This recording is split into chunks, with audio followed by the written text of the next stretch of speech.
Success is simple. Success is doing something you want to do because you predetermined it was what you want to do. And that's why most people aren't successful. They never predetermine what it is that they really want. They actually let life happen to them and then they live. They don't live, and while life is happening to them, make the adjustments along the way.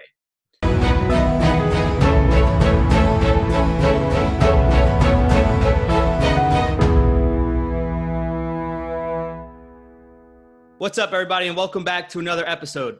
Today's guest is Jermain Miller, also known as Mr. Wake Up and Win. Jermain Miller is the founder of Mill Real Estate and CEO of Jermain Miller Consulting. Prior to him launching Mill Real Estate in 2015, Jermain carved his way to being one of the top real estate professionals in New York City after being homeless and starting with only 93 cents in his bank account in his 20s. Because of a hunger and a desire to succeed, his dedication to white glove client service and turnkey elegance, coupled with his passion to help others, Mill Real Estate became an extension of his esteemed reputation built over years in New York City. In late 2017, after living the dream of becoming a business owner, as well as opening 3 real estate offices in less than 2 years, Jermain launched Jermain Miller Consulting, which helps motivate, train, coach, and strategize people, as well as corporations, on how to be the greatest versions of themselves through the science of personal achievement, definiteness of purpose, and by living their dreams. And also, Jermain is a new author with his book just being released a couple months ago, Wake Up and Win, How to Reach Your Goals and Live the Life of Your Dreams. Without further ado, Mr. Wake Up and Win, Jermain Miller, I appreciate you hopping on the podcast with us and joining us on this episode, my man. It's a pleasure, man. I'm very excited to be here. Every day I wake up is a day we can wake up and win. So pleasure to be here with you, my brother. Thank you so much. And as we were discussing prior to hopping on, your story is incredible. It's incredible in the fact that in your 20s, you woke up with 93 cents in your bank account, waking up on cold floors, sleeping in cars. And now you've reached a level in which you have your own real estate company. You have Jermain Miller Consulting, and you're on an upward trajectory, and you're writing books. You just said you want to write 100 books in your lifetime. That's incredible. But you weren't always this guy who was so motivated and wanted to go reach all these goals, leave this legacy. So can you talk to us a little bit about who Jermain Miller was growing up as a kid, and then kind of just share your story on how you got to where you are now? Absolutely. Growing up as a kid, I was raised in Staten Island, New York. Staten Island, to some, is Shaolin Island, Wu-Tang, Verrazano Bridge, to which people don't want to pay $20 to get over, or this distant far land that you got to take a ferry to. But I was raised in a single parent household. My mother raised me and my younger brother. He's 5 years younger than me. And, I can't say I had a troubled life growing up. In fact, my mother did what was best for us, which was put clothes on our back, food on a table, and a roof over our head. We had some influences growing up, and one of my biggest influences growing up was my grandmother.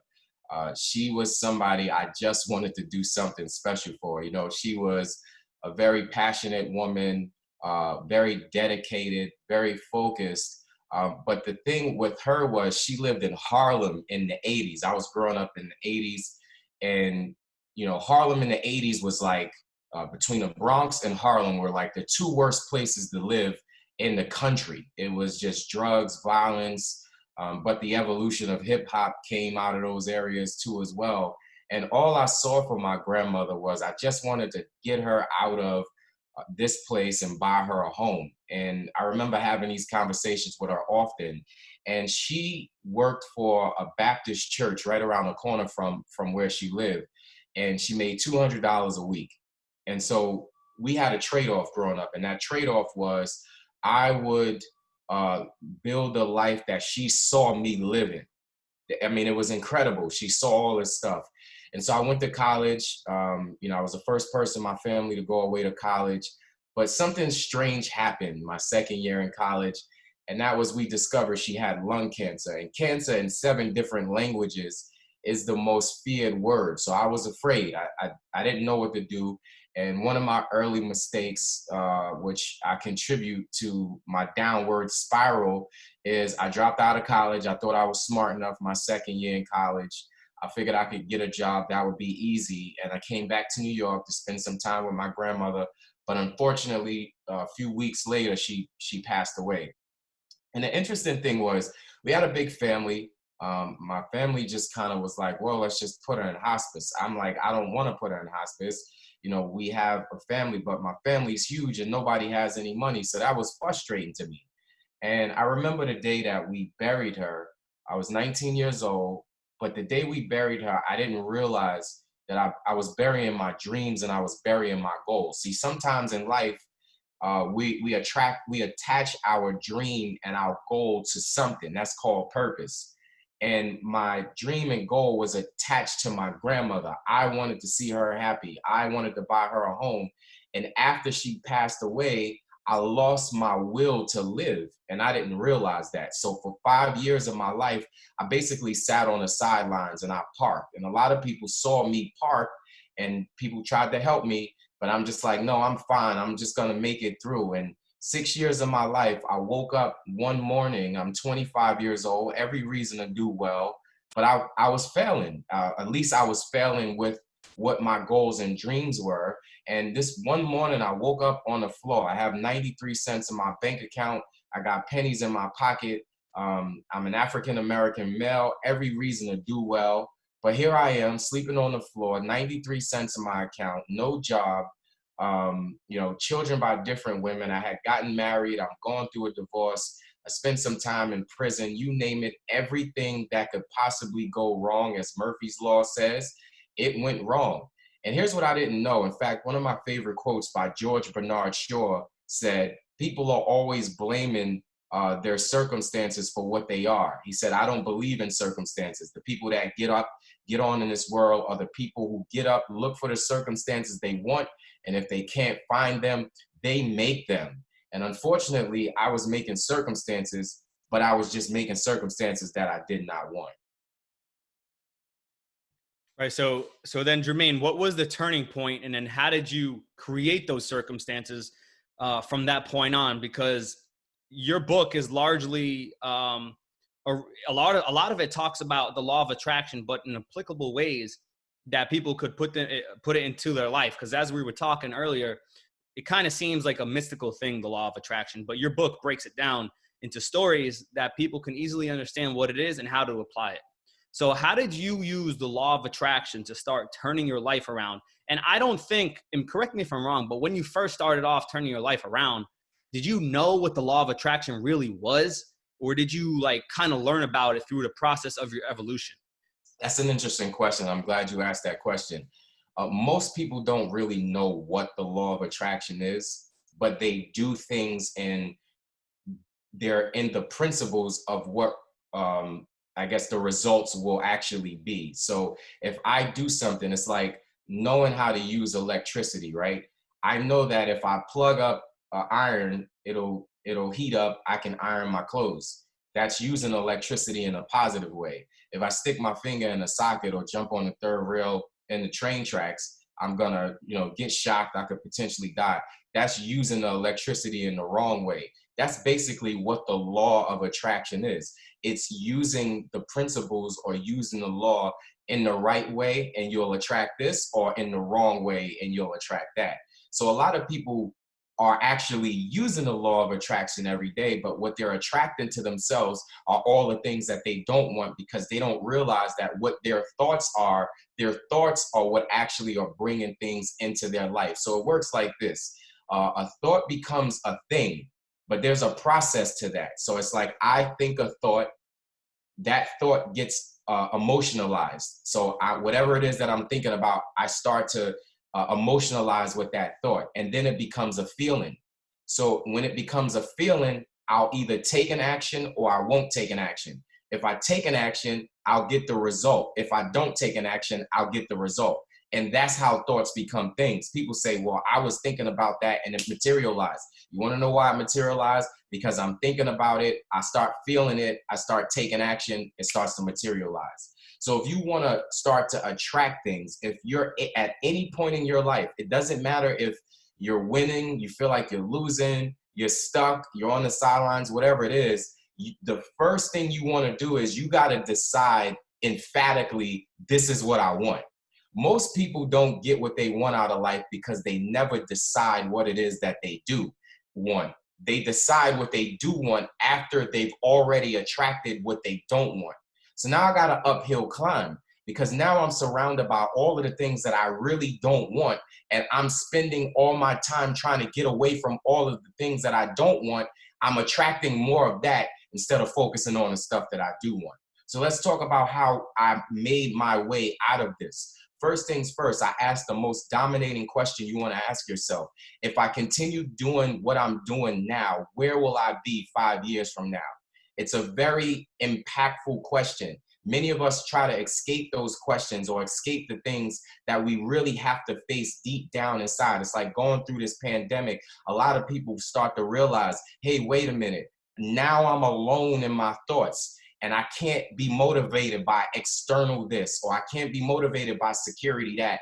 I'm now motivated by an internal motor. What is that internal motor? That internal motor now says, I have a purpose, I have a dream, I have a goal. There's something that I really, really want to accomplish in life. And if I don't figure this thing out, I'm never really going to accomplish it. So you got to decide. I decided I can't live like this anymore. But the kicker is, what exactly do I really want to live like?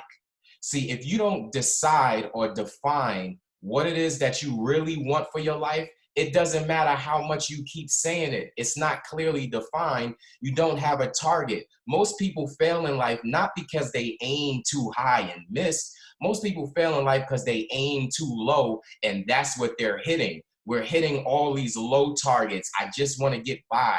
I just want to get paid. I just want to get this. I just want to do that. I just.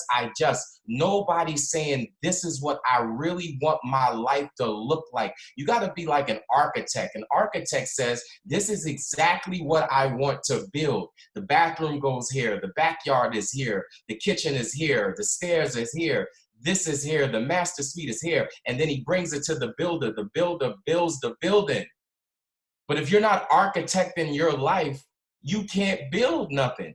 So what's happening is, the interesting thing about this law of attraction is we are architects. So if we're not building, we actually are still building, but we're just building what we don't want.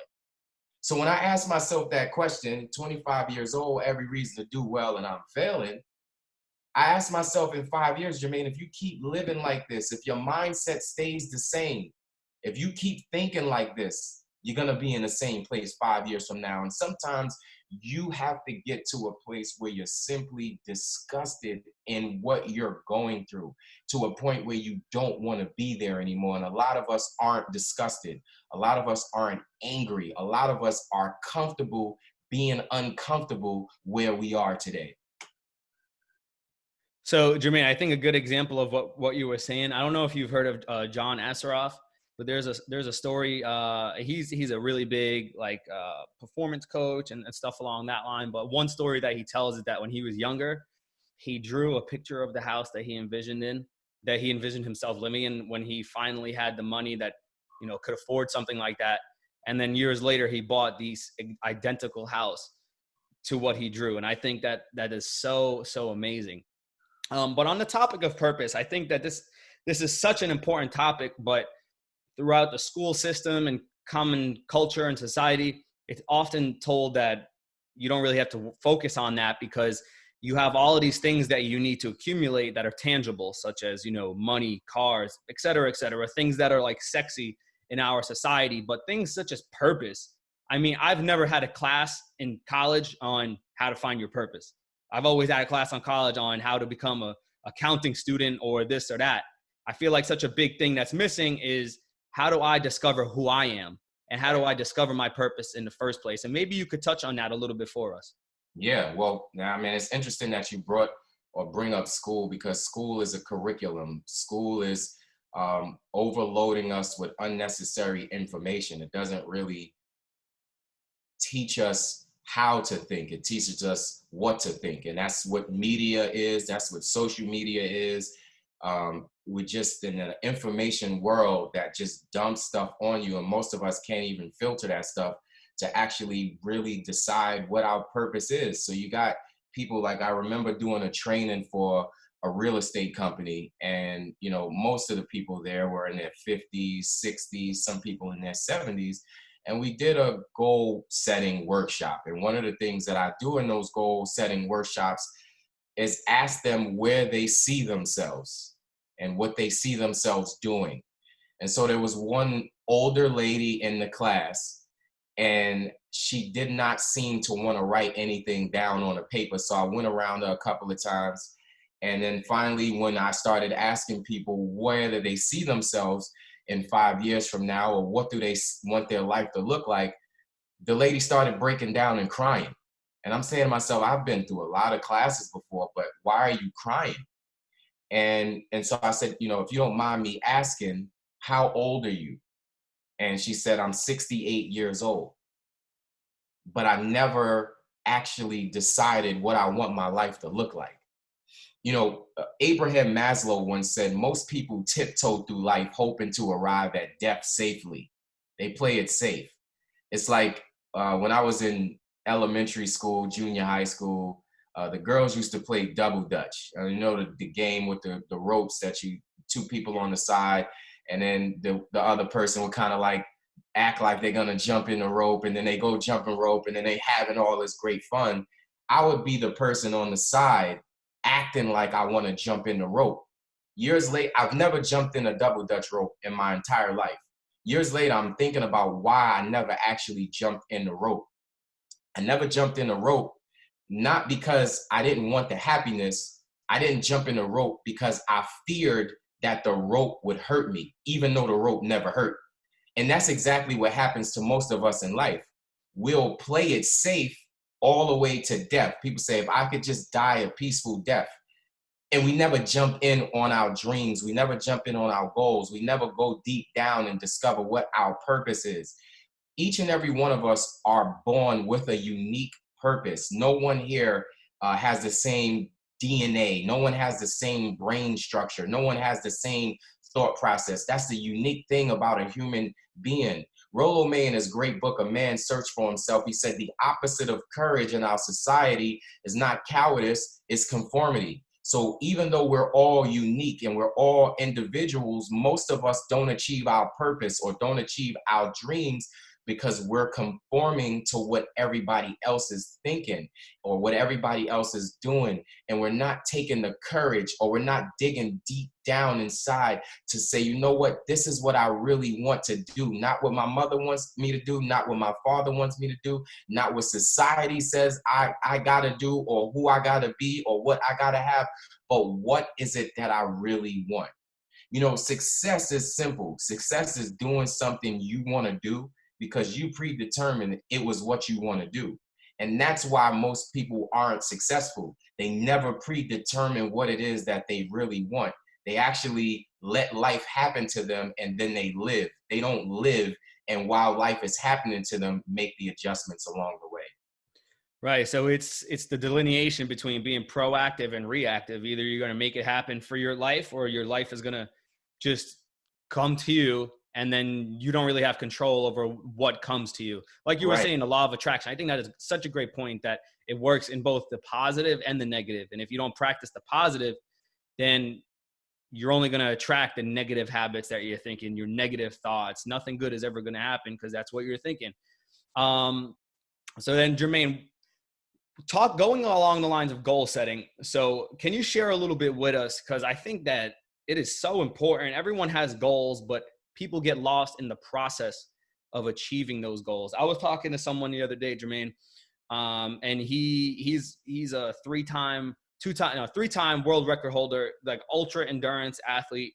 And one of the things that he said, I gave him an example. So he swims 2.4 miles at a time when he does these races. I told him, I can't even fathom swimming a quarter of that right now because I'm not a good swimmer. Right. He told me the easiest way to go out and ensure that you fail is to tell yourself you're going to go out tomorrow and swim that 2.4 miles. if you told yourself you're going to go out and do 2 laps tomorrow and that you'll eventually get to 2.4 miles, then you have a much greater chance of succeeding. Because if you're just going to go out tomorrow and set that unrealistic expectation that you're going to go out and do 2.4 tomorrow, chances are a couple things. You won't finish it, or you'll finish it and you'll get hurt. And then you'll be in a position where you just feel defeated. You feel like you let yourself down. But if you go out tomorrow and take that incremental step towards your goal, you feel like you got a little W for the day, and you feel a little better. So what is your thoughts on that, on setting big goals, but also making sure that you have incremental steps along the way that allow you to get to your goal?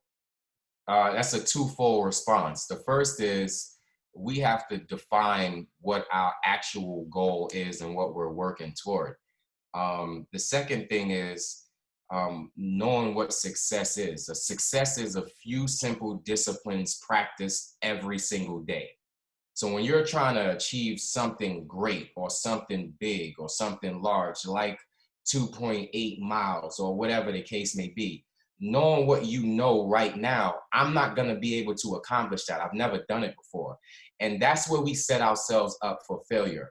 We don't appreciate the small beginning, the small victories, the small wins, we don't appreciate that. It's almost like we're programmed to focus on only accomplishing something great or only accomplishing something large.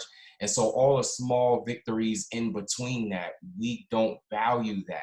So if you're not practicing, it's like someone says, you know what, I want to run 7 miles this week. That's my goal. My goal is to run 7 miles. So I don't practice the simple disciplines every day, and I don't run the 7 miles every day, but on Sunday, I'm going to try to run 7 miles. Imagine that. I'm not going to run the 7 miles on Sunday. And so when you talk about accomplishing these big goals, you also have to understand that there is a process. Henry David Thoreau once said, if a man advances confidently in the direction of his dreams and endeavors to live the life that he's imagined, he would meet with success unexpected in common hours. But what's so intriguing about that quote is, in order for you to meet with success unexpected in common hours, you got to have a dream worth going toward. That means it's something that I work toward every single day to have that success unexpected in common hours. So it's not something that I can do tomorrow. It's not something that I can microwave. A goal is not something we know how to do the moment we decide to do it. A goal is something that causes me to become a different type of person in the process. So you're a guy who's swimming 2.8 miles every day he's becoming a different type of person in the process to do that. It takes a whole nother level of thinking, a whole nother level of consciousness, a whole nother mindset to get up every day and say, you know what, I got to do point mile or 2 miles or whatever to get to this 2.8 miles. And then you continue to push yourself and push yourself. It's like the conversation we had, I believe the other day, when we were talking about just kind of like every day pushing yourself a little extra to get to the next level. Every day I'm pushing myself a little extra to get to the next level. And then we kind of stop because we don't know what to do or what our purpose is or our goal. Our goal has to be so large that every day we're chipping away at it. It's like a sculptor. A sculptor says, today, an ice sculpture says, the guy who chips away at the ice, he says, you know, I'm going to build the Brooklyn Bridge with this ice. And so he starts chipping away at building the bridge. But like 5 minutes into chipping away, he's like, you know what? I think I'm going to build me the Freedom Tower.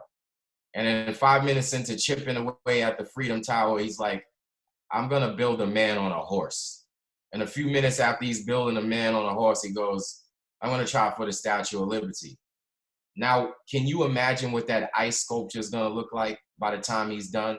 He keeps changing his mind along the journey, but he knew what he wanted from the beginning, and that was to build the bridge. So the problem that we have is not that we can't accomplish our dreams and our goals.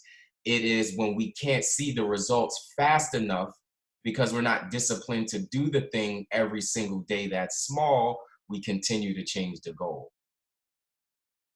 Yeah, that's a really good example, and I really like that, Jermain. And I'm curious as to obviously I love the mindset that you harbor and that you have, but I want to know, and we were talking about this a little earlier, just you and I, about Stephen Covey's book, 7 Habits of Highly Effective People. Begin with the end in mind.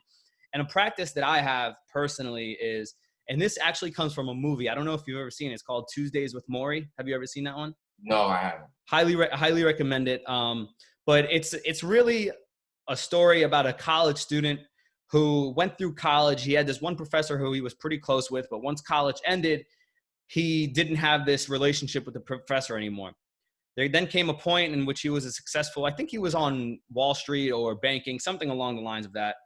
But he came across an article which said that his professor had come down with some type of disease, and it was a disease in which was terminal. He was going to die.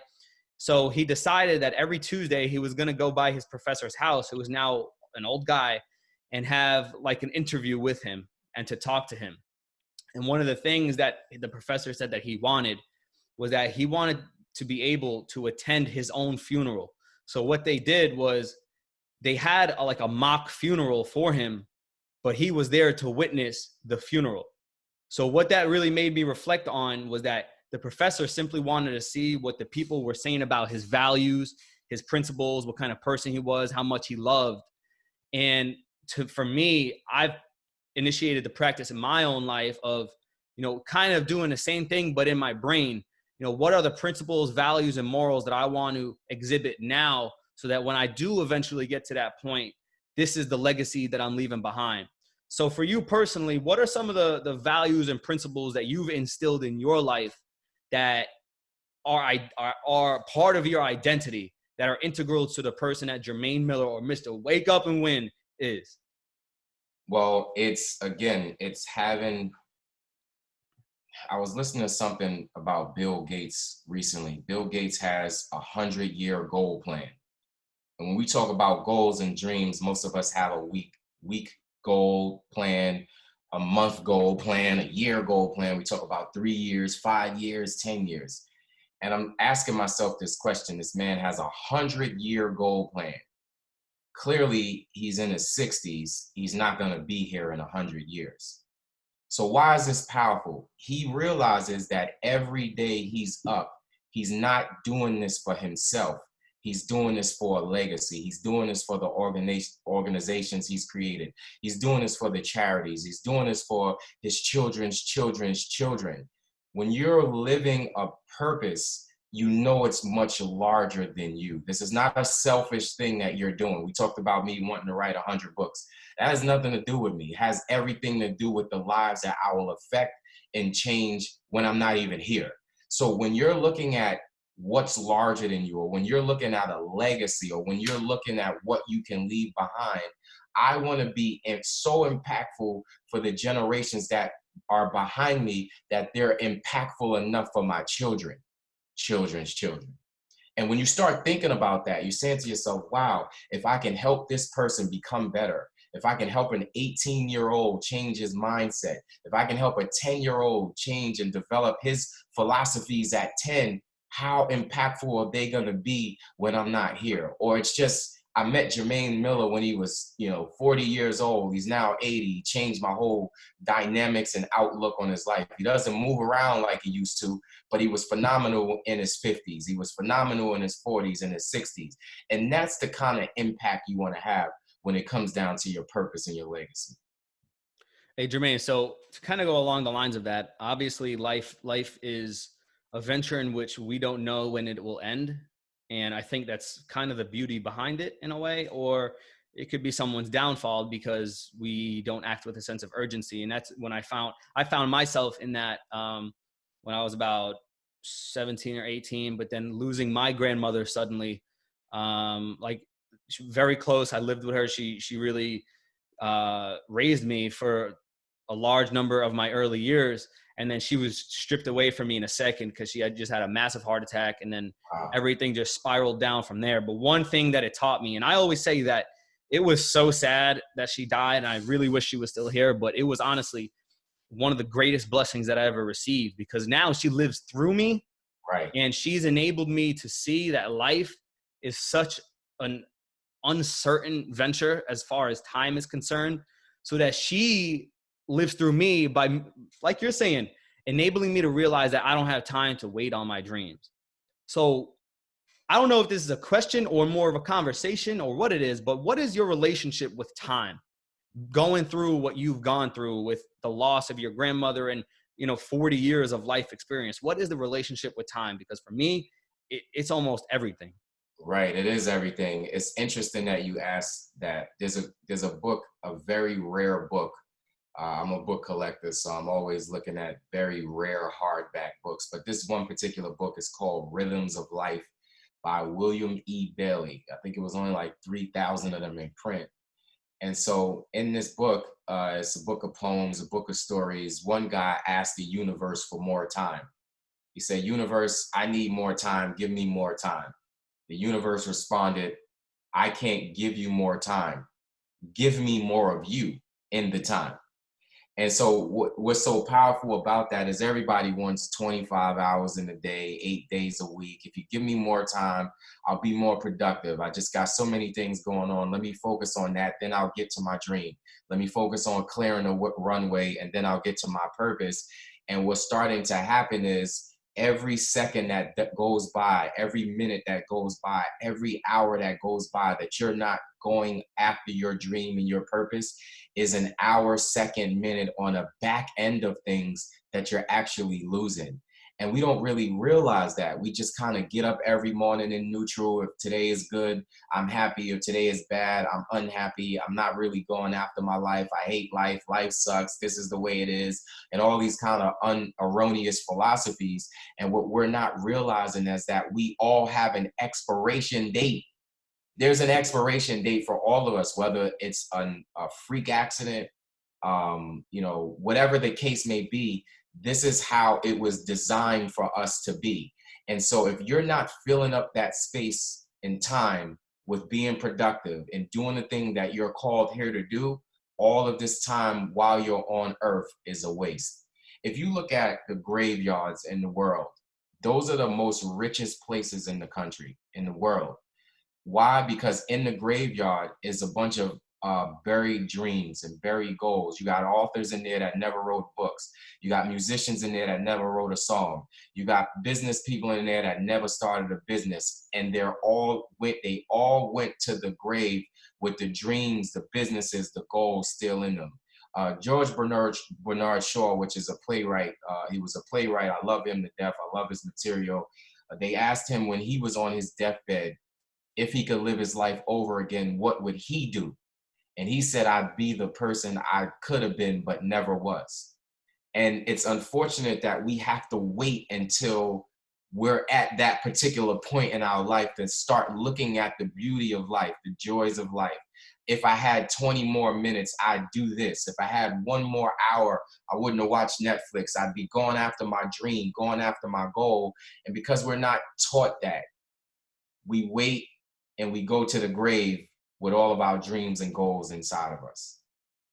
Yeah, Jermaine, one thing I've always liked is, and by the way, and a lot of what I really practice and what I like is mortality motivation. Like the fact that 2 people die every 1 second, like motivates the hell out of me and makes me want to act on my dreams now, like you're saying. But for example, the moment a person goes to the doctor and is told that they have 6 months to live, that they have, this terminal this or terminal that, whatever the case may be, that's when a lot of people decide that I want to go and I want to visit these countries. I want to go skydiving. I want to go in a hot air balloon. I want to go do this, and this. But like you were saying, we all have that expiration date, but I'm not going to say fortunate enough, because that is a bad place to be in when you are told you got 6 months to live. But they know around how much time they have to live. You and I, we could be recording this right now, and once we get off, I pray to God not, but that could be it. Right, exactly. So why are we like living like we don't have that expiration date? And it's just getting caught up in the society and the culture that we live in today, which is a culture of mass mediocritization, like we were getting to earlier. But to go to a little deeper of a place, when people look at success, they often see what's on the outside. But I know that you are a spiritual person. So how important is your spiritual life and manifesting all that you've been able to manifest? I think it's extremely important because that's where you develop everything in terms of your purpose, your passion, the dream, the goal. It's still in a way, being connected to a source and understanding what that source is.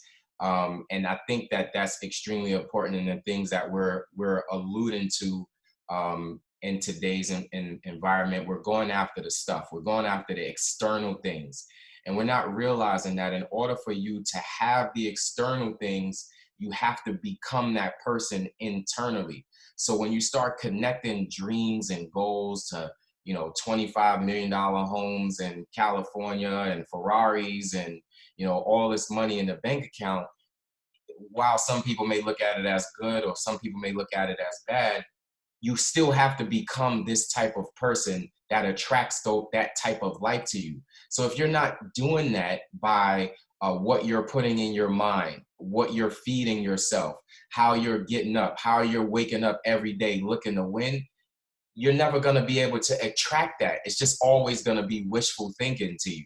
So it's very important to have a foundation somewhere where you can become rooted and grounded because, hey, listen, while I do want to own a $25 million home in California or Beverly Hills, it's not my number one goal. There's other purposes for me to have right now. Will I get to that point in life? Absolutely. It's on my dream board. But in the meantime, the process of becoming this person, you got to enjoy the journey. And enjoying the journey means I am okay in the now. I'm not focused on the future. I'm not focused on my past.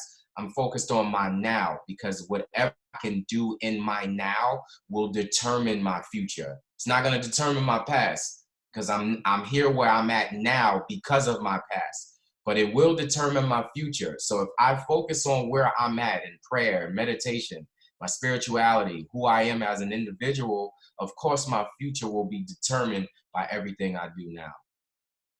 Jermain, one thing you said to me that really stuck was that in order to be successful, whatever it is, whatever goal, aspiration, dream that you have, you really have to feel it, feel what it's like to already have that thing. And the example that you gave me was what you and the watch when you would go in Manhattan on 57th with a suit. And would you mind sharing that story quickly? Because I think that is a great example of kind of everything we've been talking about. Yeah. So in fact, I got a better story for you. I remember having a client and my client was saying to me, she said, Jermain, my company, she's in network marketing and the company was paying people car allowances. And so I said, she goes, I have a car allowance for a Mercedes Benz if I hit this level. So I asked her, I said, well, what kind of Mercedes Benz do you want? She's like, oh, well, I want, I'll take any Benz, it's prestigious. People know Mercedes. She's going over the list. I said, well, what kind of Mercedes Benz do you really want? She's, I don't know. I said, well, do you want a car? Do you want a truck? She said, I don't know. I just want a Mercedes Benz. I said, have you ever been to the Mercedes Benz dealership before? She goes, no, I've never been to the Mercedes Benz dealership before. So I said, if you don't know what kind of car, color, make, truck, model, whatever it is, the company will never pay you the money for you to get the car. Go down to the Mercedes-Benz dealership. Where is it? She goes, the Mercedes-Benz dealership is right around the corner from my house. I said, and you've never been to the Mercedes-Benz dealership to get an idea of what you want? She goes, no, I never went to the Mercedes-Benz dealership because I'm concerned that the car salesman would think I'm wasting his time. I said, two things go wrong here. You're talking yourself out of your dream. Number two, if he's a good salesman, he would implant the car of your dreams in your mind so much you wouldn't be able to sleep without it. So she went down to the car dealership. She comes back about 2 hours later. She sends me a picture, the make, the model, the color of the truck, the interior, the alloys, the brakes, how much it costs. She said, Jermain, this is exactly what it is that I want. I looked at all of the cars. I looked at all of the trucks. I want this model. Shortly thereafter, about a month or two, she hit the goal. She got the car. What happens is most of the time we want this particular life. We do. We want it and we can have it. the problem is we really don't see ourselves getting that. So we don't go look at it. You know, in materializing things, we can get this in our subconscious mind through our five senses: hearing, touching, tasting, seeing, smelling. Most of the time, the thing that we want, we can see it, but it might not be materialized. If it's a car and you want a Ferrari, a Lamborghini, guess what? You walk into the car dealership, you smell it, you touch it, you get a book, you can see it every single day. If it's something that you've never actually seen before in your life, the only way you can materialize it is by creating it up here.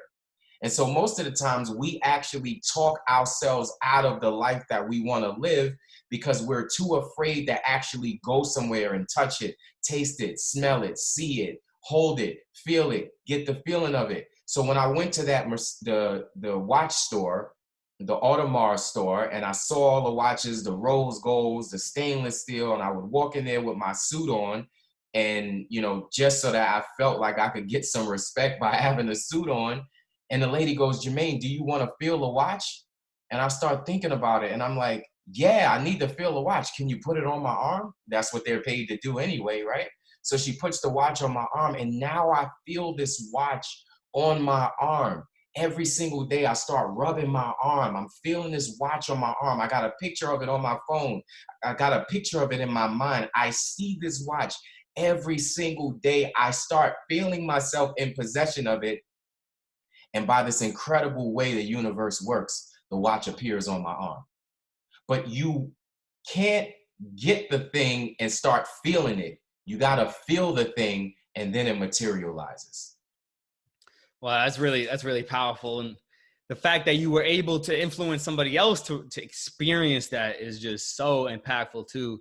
Because without you leading her there and showing her the way, she probably would have never been able to do that. And I know you probably don't take all the credit for that, but the simple fact that, you know, it's a ripple effect. You know, if now she is probably going to go out and do the same to one of her partners at her company. And then that partner is going to go do it to XYZ, and it just grows and grows and grows. And that's the beautiful thing that I've noticed about the whole area of self-development and self-improvement is that it is really infectious.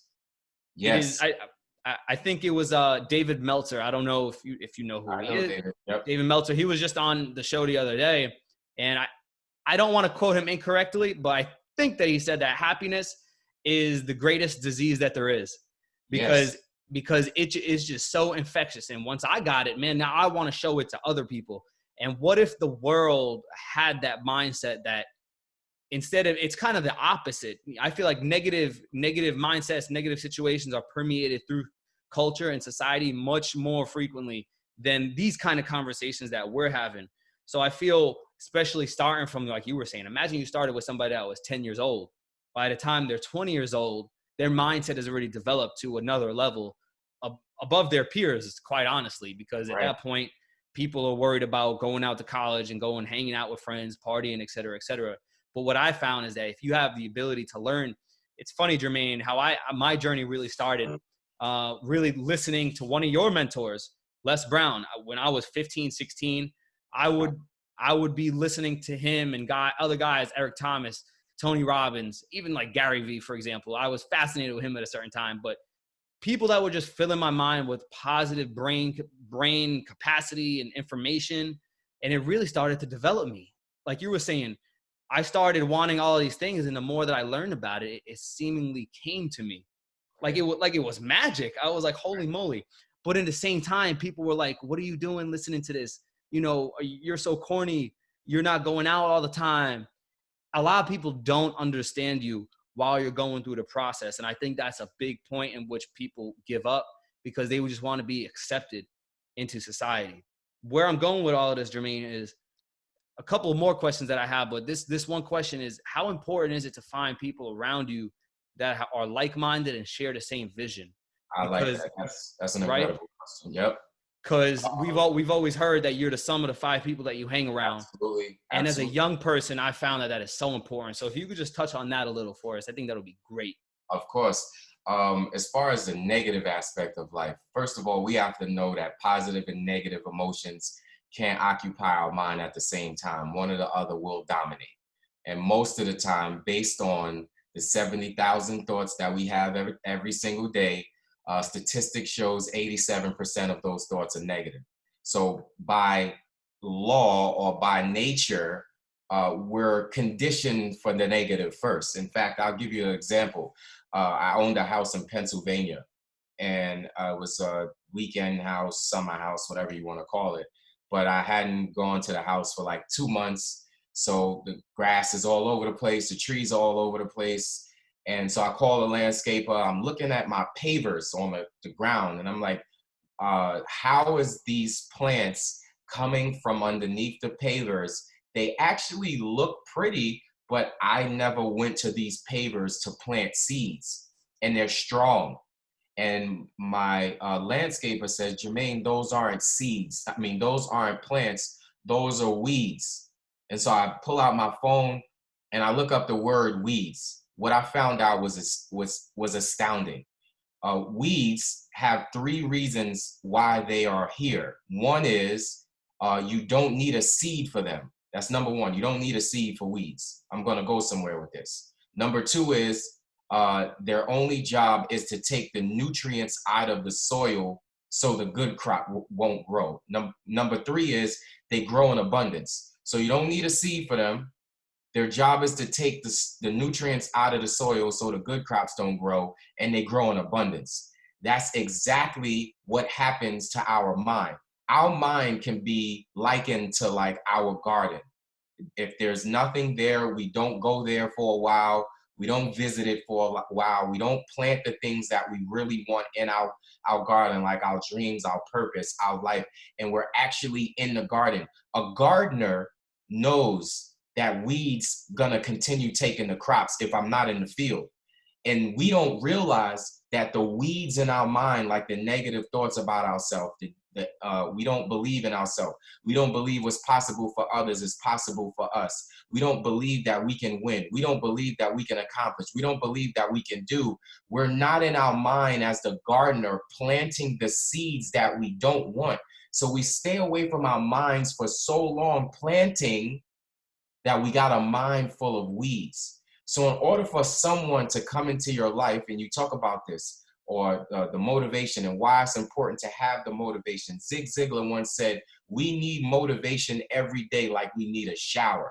And a lot of us can't get that motivation. We think that I don't need motivation to survive, but we're dominated by our negative thoughts all day long. And we don't realize that that's the reason why we're not getting the things that we really want. So when you start going on this journey of motivation, I myself didn't like reading books. In fact, I thought I was smart enough so I wouldn't have to read any books. I had one book 5 years ago. It was called Think and Grow Rich by Napoleon Hill. I started reading it and reading it and reading it and reading it. And I'm saying, wait a minute, some of this stuff in here is some real solid stuff. Let me get another book. Then I got another book. And then I got another book. And then I got another book. And next thing you know, I got a library of 2,000 books. I invested in books. And then I invested in the audibles. And listening to stuff that's going on in my ears every single day. You have to be the gardener in your garden, maintaining that garden. What exactly is going on in my mind? What am I filtering? Most of us are surrounded by CNN,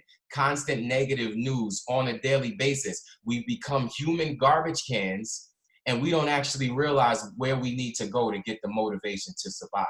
So when you finally discover, wait a minute, there's another side to this there's another side to this life called positiveness. And we realize that happiness is not based on happenings. Happiness is based on what is going on inside of here. And I project that. Then you start to become a magnet to all of the good that you desire in life.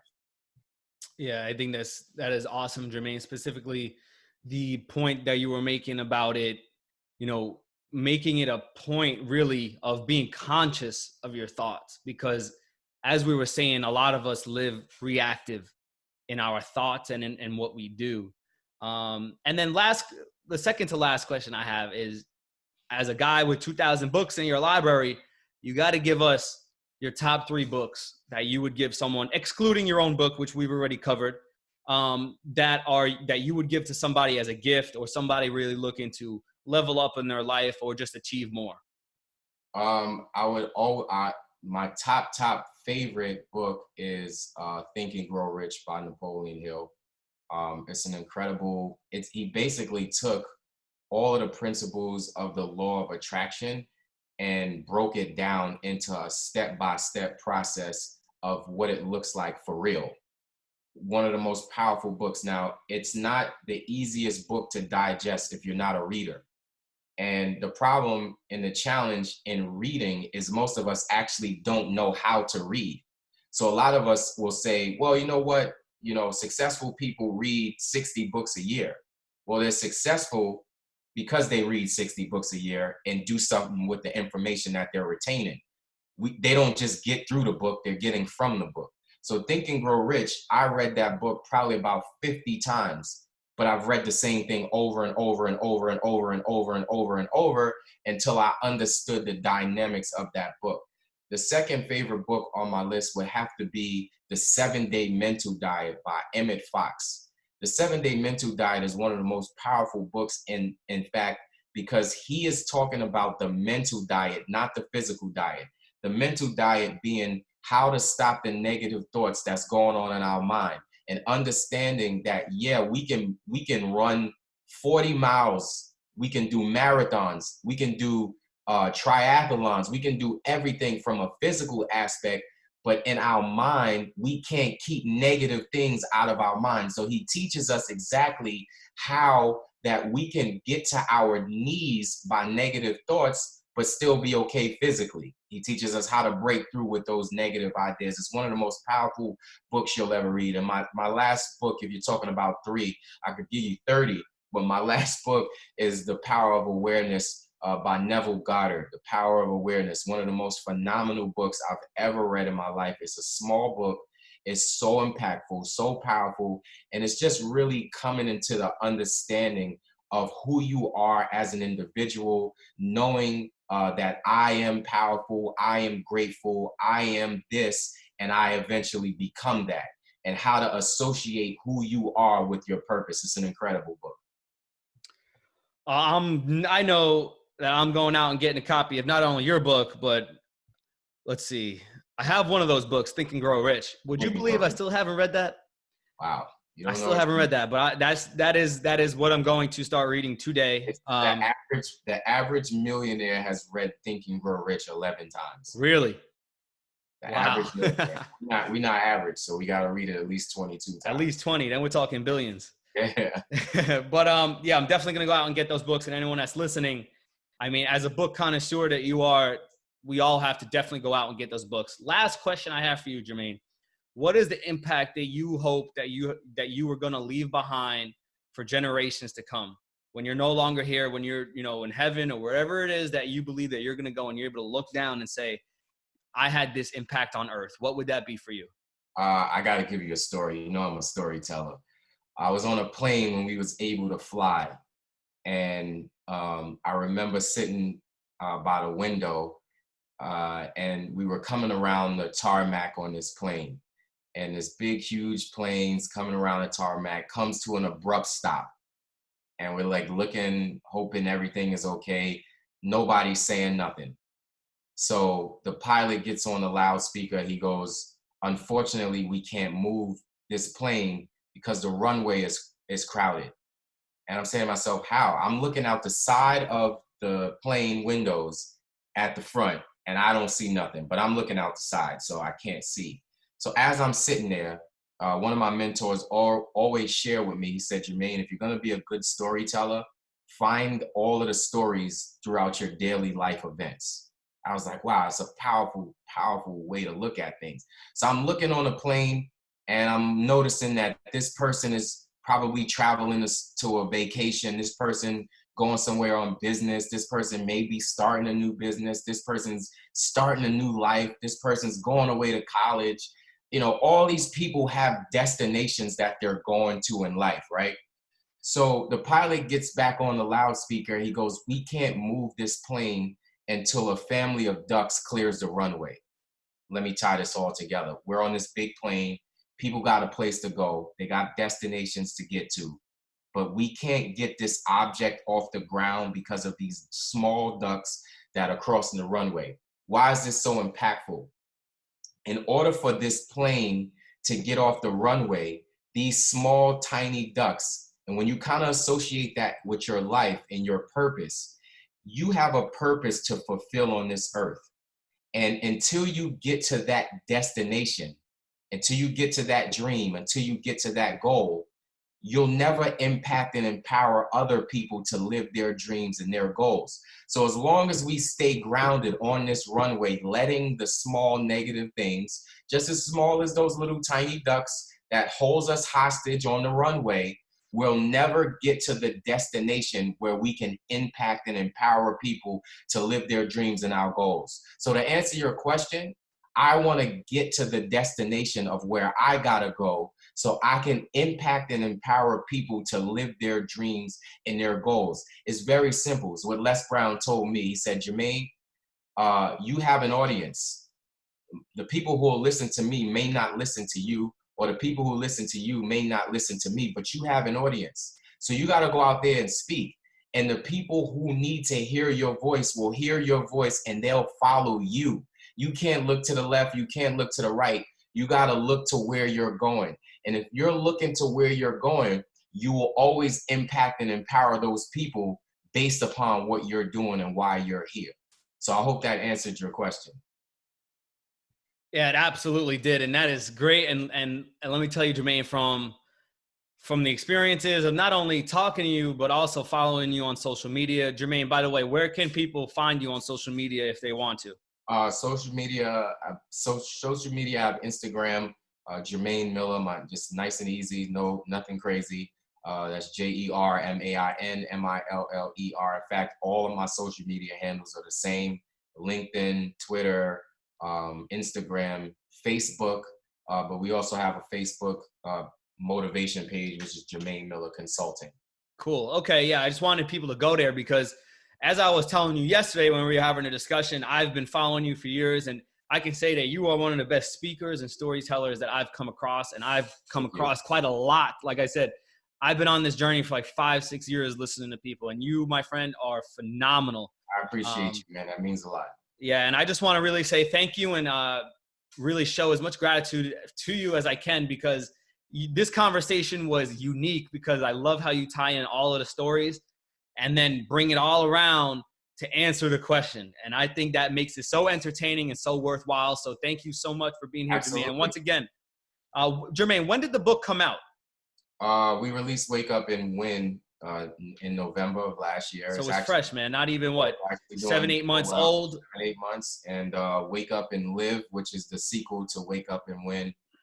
We're behind a couple of days, but we should be releasing that toward the end of this month or the early next month. And I'm actually writing my third book called Focus, The Power of Focus, which will probably be out toward the end of July. Wow, that's amazing. So everyone, make sure you guys go out and get a copy of Jermain's latest book, Wake Up and Win, and look out for Wake Up and Live and Focus. And it seems like you got so much coming out, so much content produced. Every day it seems Jermain is posting something on Instagram to inspire and motivate and to really show us how to live a fulfilled life. So thank you so much for being here, Jermain. I know I got so much out of it. I'm sure my audience did. Yes. So I appreciate you being here, and we'll talk soon. Thank you, my brother. Take care. Thank you guys so much for listening to yet another episode of the One Life Podcast. I hope that you were able to take one or two of these ideas that we discussed today and are able to implement them in your life to make you more successful in whatever it is that you're chasing. Remember, only one life to live, no time to wait. Act now. See you guys on the next episode of the One Life Podcast.